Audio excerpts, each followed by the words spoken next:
What's up, sports fans? This is Talk Colada presented by Boot Crew Media. Talk Colada presented by CodedCollection.com. Go to CodedCollection.com to get your official 504 area code merchandise. Again, that's CodedCollection.com. We want to tell you about a big opportunity coming up here on Saturday, April 16th.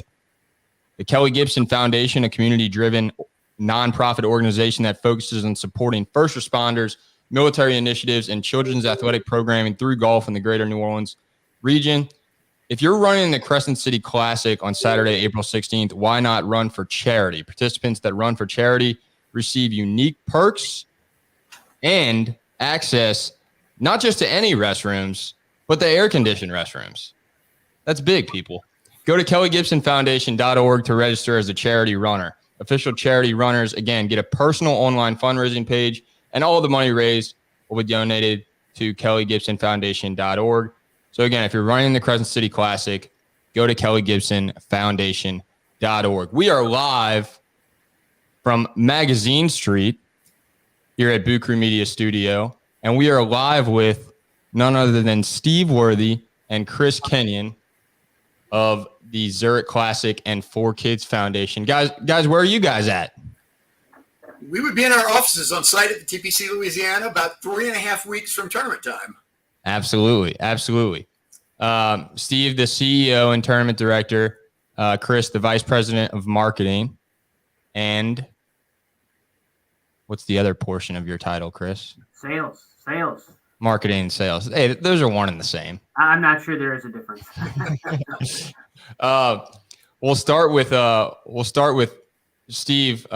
Just quickly, I mentioned Kelly Gibson Foundation, but in general, the ForeKids Foundation and all that goes into that work. Could you just kind of explain to people who might not know and people who might just show up to the Zurich Classic for a good time, the background behind the mission of the ForeKids Foundation? Sure. Yeah. I mean, the ForeKids Foundation is the host organization that runs the Zurich Classic. A lot of people, we're surprised to find out that a lot of people don't understand that all of the proceeds from our golf tournament go to children's charities. So every year, we've given away over $9 million in the last 5 years. Last year was a record year for us, $2.3 million to charity. Our mission is to raise money for children's charities and impact the lives of kids in our region. And, we've got about 280 members who work very hard to help sell the tournament, work at the tournament, and take great pride in the fact that we're able to have a very big impact on New Orleans and our region. And Chris, just to follow up on that, from a marketing perspective, the tournament and the thing that people enjoy, the final product, right, of Thursday through Sunday, and then obviously the events that take place before. I'm lucky enough to play in the Pro-Am on Wednesday. There's a Pro-Am event on Monday. The involvement with the first tee. Can you just talk about, starting on Monday and going all the way through Sunday, the things that, again, people might not know about when they come to watch the players and the golf tournament, the extra fun stuff that makes New Orleans special, makes the Zurich Classic special.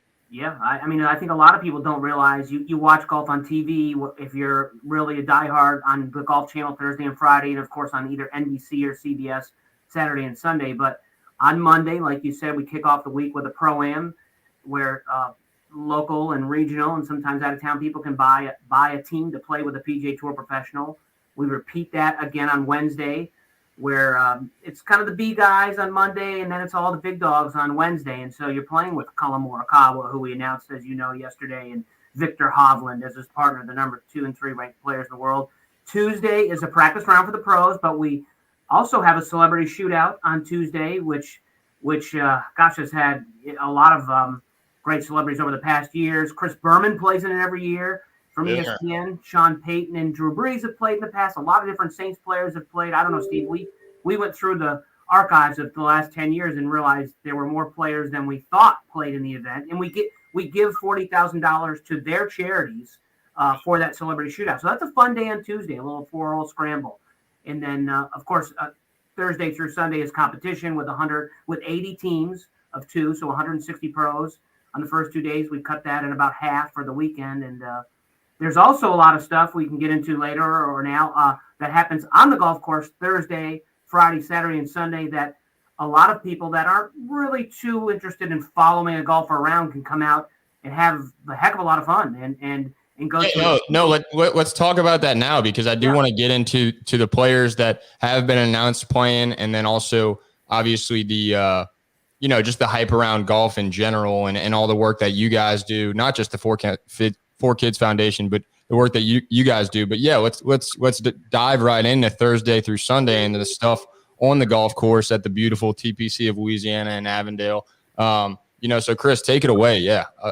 Go for it. Yeah, I mean, I know Steve's going to talk about the pros and who's committed here in a second, but look, we have first time. Last year we did a survey, and over 1,200 people responded, and we found that 30% of them were first time visitors to the Zurich Classic, which was great, and they had a great time, and they didn't realize that we have a Tito's Stillhouse Lounge, we have a Maomi wine garden with free wine tasting, we have a Bayou Rum tent that serves specialty drinks from Bayou Rum.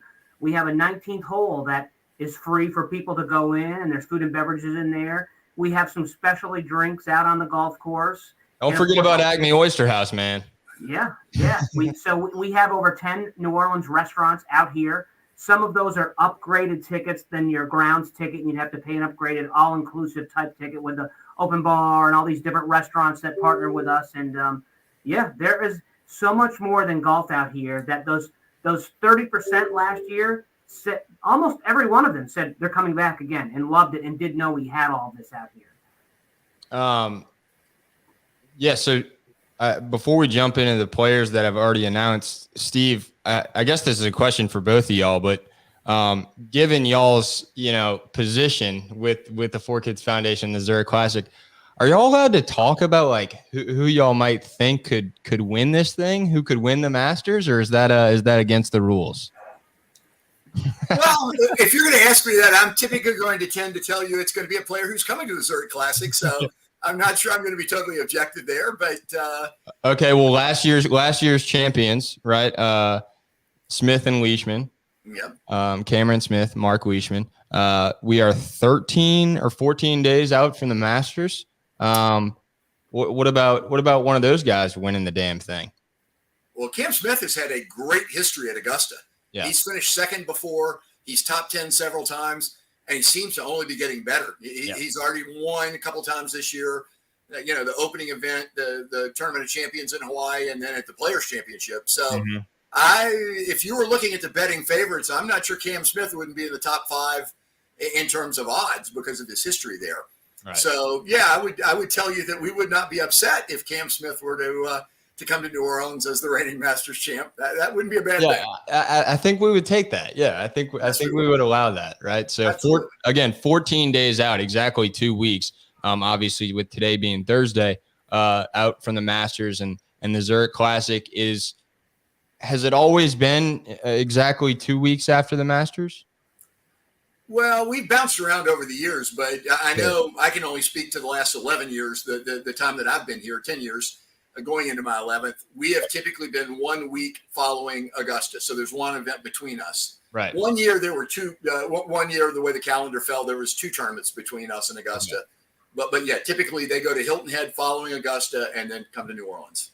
Awesome. And historically, if you go way back, Davis Love won here the week before Augusta and I'm going back 30 years now, 25 years, when we were, I think, before Augusta, and that got him into his first Masters, I believe. So that was, that was kind of exciting at the time. But being a couple weeks after, I think, you asked about players at Augusta. I don't know what it is, but Bubba Watson, who just announced he's coming here too, he always has a chance at Augusta. And I don't know if it's because he's a lefty, it's because the course fits him well, but I would never count him out over there, even as he's starting to get a little bit up in age. I still wouldn't count him out. And he's won there twice, so history is on his side. Exactly. If you're one of those guys who plays in a pool, at least I do, and I'm excited about getting together with the 7 guys that I do it with. But there's categories, and if one of your categories is past champions, Bubba Watson is never a bad pick in that category. So let's bounce right off that. Bubba Watson, who is he going to be playing with in the Zurich Classic? And can you go through kind of the 5 big teams that have been announced for us, Steve? Sure. Well, talking about Bubba, he's going to play with Harold Varner III. Love that guy. two very popular guys. Harold is such a big personality. Bubba has a big following in New Orleans. Bubba growing up in the Pensacola area actually kind of views us as his home event. Yep. So he's a past champion in New Orleans in 2011. So, we're happy to have them coming. Obviously Cam Smith and Mark Leishman, our defending champions, are coming back as you would expect.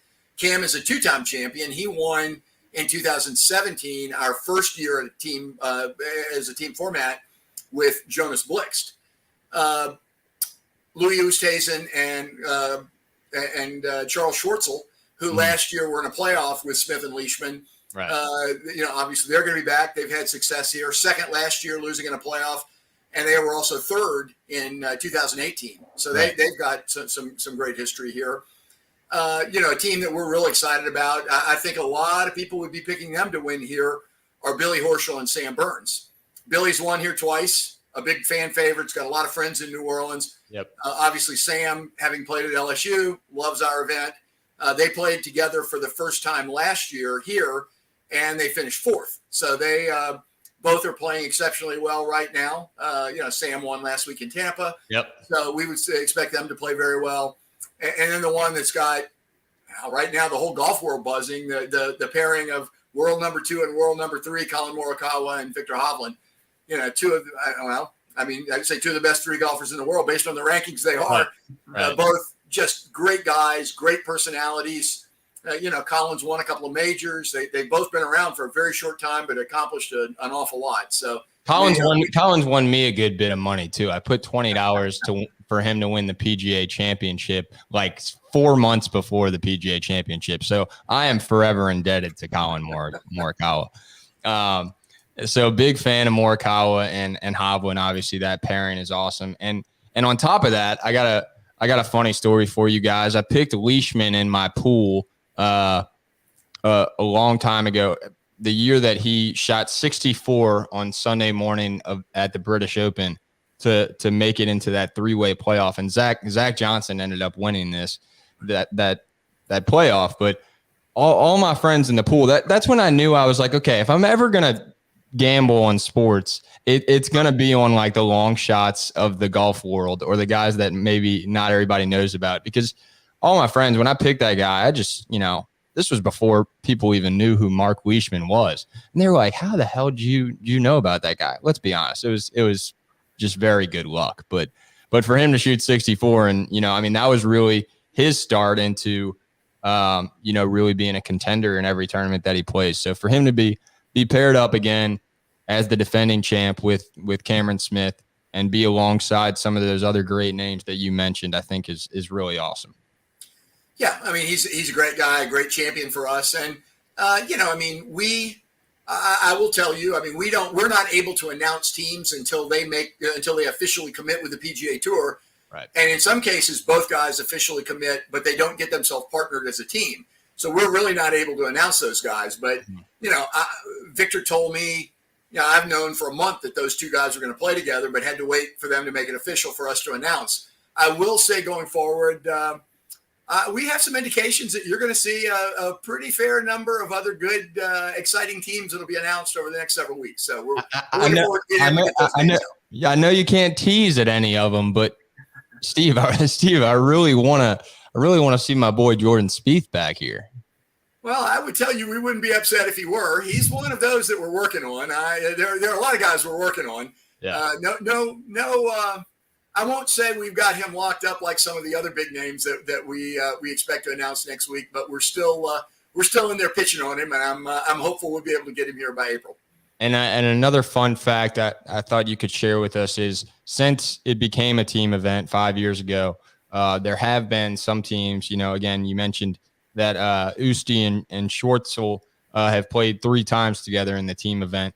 Who are the guys who, since it became a team event, has stuck loyal to their partner? There are 4 of them that have done that. Yeah. Kevin Kisner and Scott Brown have played together every year, such close friends, and lost in a playoff our first year. Yep. Lucas Glover and Ches Reavie have played together all 4 years. Charlie Hoffman and Nick Watney, and Kevin Tway and Kelly Craft. So those are the 4 that have stuck it out the whole time and played all 4 years. And I think all four of them are committed to play this year. So we'll see all of them coming back this year. And then the reverse of that is the Harold Varner. Harold Varner is going to play his 5th year here, and he'll play with his 5th different partner. I love it. He played with Smiley Kaufman, Tom Lovelady, Brandon Grace last year. Who am I missing? He's going to obviously with Bubba this year. Right. And who is his? Robert Garrigus was okay. there. So he'll have Bubba.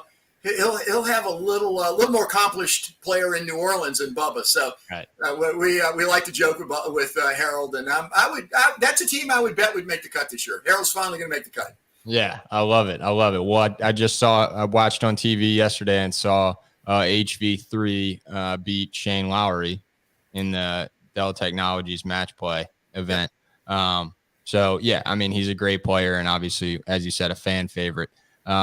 Speaking of fans, Chris, what are the amenities or the extra stuff that, right, just from a viewing standpoint, you mentioned the food and the the Tito's tent and all these other kind of opportunities on the golf course, but as far as the 19th hole and the skybox views and where kind of the best places on the golf course are to watch, whether you're paying big money to have a great view of the 18th hole or the 16th hole or whatever it may be, or if you're just kind of walking around and trying to follow along. Yeah. So I think what we really spend a lot of time on planning the layout of the golf course, right? Because everything we build here is not permanent. It's air a month later, right? It comes in and it goes out. And so what we try to do with those tents I did explain earlier is put them on a good view of golf. So that means that the general admission grounds person that has a ticket here that didn't buy an upgraded ticket can still watch golf on various holes in one of those tents. Now, most of our build is on the 17th and 18th holes, but we've also focused on the 9th hole this year. And even we're bringing the Jameson Irish whiskey boxcar in, which has a veranda above it on the 2nd floor. That's almost awesome. Like a patio that'll overlook the 8th green. So that'll be another new amenity for people to come and, whether you want to have a drink or not, or Jameson, that's up to you. Go up to the top and watch a little golf. So we always find it important to make sure we take care of that general admissions ground person as much as we do somebody that buys a corporate hospitality suite out here. And just like the Superdome or the arena or Tiger Stadium, we build and sell suites out here for companies and individuals that want their own private space. And on the 18th green, we'll have 40 of those. And on the 17th green, we'll have 15 of those suites. And then this year, we're also partnering with Walk-Ons, and we're doing a stadium club.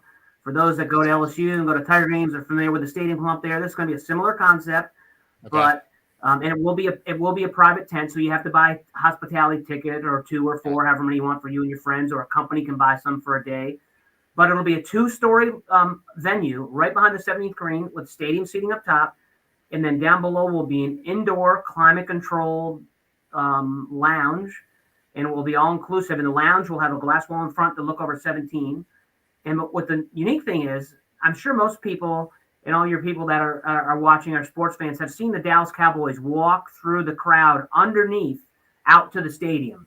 So we're creating that walk-through. So we're going to have the pros and caddies walk through the venue at that Walk-On Stadium Club. And between 17 and 18, they'll have a chance to get over to one side and not interact. But I think a lot of the guys are going to come through fist pumping, tossing some autograph golf balls in there, and caddies will be interacting for sure with the people at the Walk-On Stadium Club. So that's going to be something new that I think is going to be a real hit for us this year. One, thank you for making me crave an Irish car bomb, mentioning Jameson. 2, can also add on to the walk-up experience, how great that is for fans of all ages, right? Parents, kids, sports fans, whether you even like golf or not, whether you're just out there to have a couple drinks and eat some delicious food, you got to love a good walk-up moment. And don't we have an aspect of a walk-up song that I think the players and the teams really like, right? Yeah, I think they do. I mean, you know, I don't know. Chris's connection looks like it might be a little tough, but yeah, I mean, the players have really embraced the walk-up music. You know, it's really, some of them argue a little bit about between the team which song they're going to choose and that sort of thing. But you know, it's been a chance to kind of show their personality. I think the guys who embrace it have typically done very well. I mean, if you look last year, Leachman wore the mullet wig to mimic Cam Smith, and the mullet song was their walk-up song. They end up winning the golf tournament. The year before, Rahm and Palmer win in 2019, and calling Baton Rouge, they're playing the song that plays before the LSU game. The crowd really gets into it. We've had a lot of guys just kind of have a chance to show their personality by the song that they choose, and they've embraced it. It's been a lot of fun, makes us a little different. And, to Chris's point, the walk through going from 17 green to 18 tee through the Stadium Club is just one more way to give our fans a little more interaction than maybe they get some other places. Awesome. Chris, quick connection test.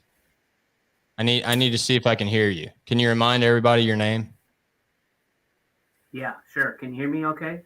Yes, absolutely. Chris Kenyon, ladies and gentlemen. So I was going to add to Steve's comments there. What are Sam Burns and Billy Horschel going to do? Because you've got an LSU Tiger and a Florida Gator playing together. So that walk-up song is not going to be the LSU fight song, I can't imagine. And it's not going to be the Florida fight song either. I know. It's got to be some like SEC, theme, like some like Tyler Childers country music, or I don't know, something that they can share, but it's not Calling Baton Rouge, and it's not some, Florida Gator song. It won't be Sweet Home Alabama either. Yeah. We won't be allowing any of that. But no, I think Sam Burns has the clear edge. I mean, how many times has that guy played TPC of Louisiana growing up, obviously in Louisiana? And, what I always laugh about is I had the honor, I guess, to, as a junior golfer, play in some of the same tournaments as Sam. But obviously I was never paired with Sam because Sam was always shooting 69s and 70s, and I was always shooting 81s and 82s. So I never really got to play with him, but got to play in the same tournament, see him on the practice green, and what a great guy and what a career he's had just in such short time. So I do want to ask, Bear Law is one of our sponsors, and this is the Bear Law tough question of the interview. And somebody, ran this by me. Maybe this is the first time y'all have heard this question. Maybe it's not. Maybe people have teased at it, but everybody, obviously, when it comes to bachelor parties and golf fans, everybody just absorbs the hype around the Waste Management Phoenix Open, right? And from a New Orleans perspective, from a team's perspective, I've heard a couple people ask me, and I was like, you know what? I guess I'll ask Steve and Chris this question. Heard a couple people ask me, would it ever get to that point? I mean, this event is so fun for the players, for the fans. New Orleans is obviously a party city. I don't know if it would ever get to the point of beers being thrown on the greens, but would it ever get? Can it get even more fun than it already is? Can it get more fun? I guess is the tough question. Well, I mean, I think it can certainly get bigger. We've walk-ons kind of came to us. We know the guys and have talked to them for a long time. They would absolutely love to see us completely encircle the 17th hole in venues. And with the old Acme, which is now the best of the Zurich Classic, the suites, you've got, the Stadium Club immediately behind the green. Zurich has a tent to the left of that. Tito's is going to be around to the left. We would certainly like to get to the point that we could completely encircle that hole and have as many people as we can watching, what could be an exciting par 3 coming down the stretch. So, the whole throwing the hole in one and throwing beers on the green. What do you think about that, Steve? You get green damage. You could get a player hit. That stretches. We want people to have fun, but we want to draw a line somewhere. But, come out, enjoy yourself. And we would like to continue to expand what we're doing at 17. Absolutely. Well, anything I love to add to that, Chris? It made for good TV, but it really was not the proper behavior that you should be at a golf tournament with those at guys. any professional athletic. No, that is correct. No question about it. Yeah. So, but everything else, I mean, New Orleans really, like, obviously nothing inappropriate said, but I mean, everything else from a fan's perspective, you're up close, you're on the golf course. Obviously the quiet please signs will be out there when the players are hitting. But other than that, I mean, everything is there for you to have a good time, for you to be with friends, for you to listen to the music and the walk-up songs, for you to visit these tents and these amenities. Guys, just a final thought for both of y'all. What do we expect, from an atmosphere standpoint, from Thursday to Sunday, all over the weather, the ForeKids Foundation members coming through? I know it's a lot of work that goes into it, but how excited are y'all for just the atmosphere and to have people out there? Well, I mean, our staff and our volunteers and our committee members work so hard to put this thing on. It all builds to a crescendo. I feel like we have more momentum right now than we've ever had. We set a record from a charitable standpoint last year, even in, with some limitations because of COVID. But we were able to introduce so many more people to the event, and sales right now are ahead of where they've ever been. We sold out of all of our suites, our pro-ams, and everything earlier than we've ever done before. So we feel like there's so much momentum going right now that's going to continue all the way to the event. I mean, you throw out a team like Hovland and Morikawa, that's huge. Cool. We know about some other teams that are going to be announced over the next several weeks leading into the tournament. So we expect it to just continue to build. Always pray for great weather. Last year's weather certainly helped. But, it takes so many people to work so hard to put this thing on. But while it's hard work, hopefully it's a lot of fun for all the people who are participating, both working and attending. And, I expect Sunday night we'll have a great champion, and we'll look back on a record. We certainly expect to break that charitable record this year and set a new record in 2022. And the charitable record in the ForeKids Foundation is so important in all the organizations that the tournament, helps and supports. On top of the charitable record, Chris, can you kind of close us out with, from an attendance standpoint? Again, Steve mentioned COVID, and obviously things are really, especially from a, athletic, attendance aspect, right? Pelicans games, Saints games throughout the season, and college basketball, the Final Four coming to New Orleans, Jazz Fest, all these things are back and open. Just in general, from an attendance record and attendance standpoint, what do you expect as far as the numbers to be compared to last year when COVID was still a very hot topic? Right. We had to limit last year due to state mandates and PGA Tour mandates and Jefferson Parish following along with the state's mandates to 10,000 people a day. And we got close to that in the first couple of days, reached just about that Saturday and Sunday. For the week, we hope to get 80 to 100,000 people out here, and that's not uncommon. So I think that will be fantastic. And I know, as you know, there's so much going on in the city every week. We are French Quarter Festival weekend, which I think actually can help our attendance a little bit. And there's going to be some new people in town for that have never been out here. And I will make one prediction as we close. Okay. I predict by the time our tournament starts, we will have the strongest ranked field in the history of this tournament, which is going to be, I think, add to just the bigness of the event. I love that. I'm just going to say these names so far. And the best part about Steve Worthy is he knows he has a couple cards in his back pocket that he's going to announce throughout the week and leading up to the event. He can't tell me. I'm not that important. But he can tell all of us at the same time leading up. But I'm going to say these names so far because these are the ones that Steve has either already announced or has allowed me to say, okay? Louis Oosthuizen and Charles Schwartzel, Sam Burns, Billy Horschel, Bubba Watson, and the man, the myth, the legend, Harold Varner III, Cameron Smith and Mark Leishman, the defending champions. And if you don't hear this loud and clear, I'm right into the mic, people. Colin Morikawa and Victor Hovland. That is awesome, guys. I really do appreciate the time. I can't wait to see this event come to fruition and the people of New Orleans come out to support. Can't thank you guys for all of y'all's hard work in the ForeKids Foundation and putting on such a great event, the Zurich Classic of New Orleans 2022 at TPC of Louisiana in Avondale. Thanks again, Chris Kenyon, Steve Worthy. Appreciate it, guys. Thanks, Jack. All right, Jack. Thank you. All right. Talk soon, fellas. All right.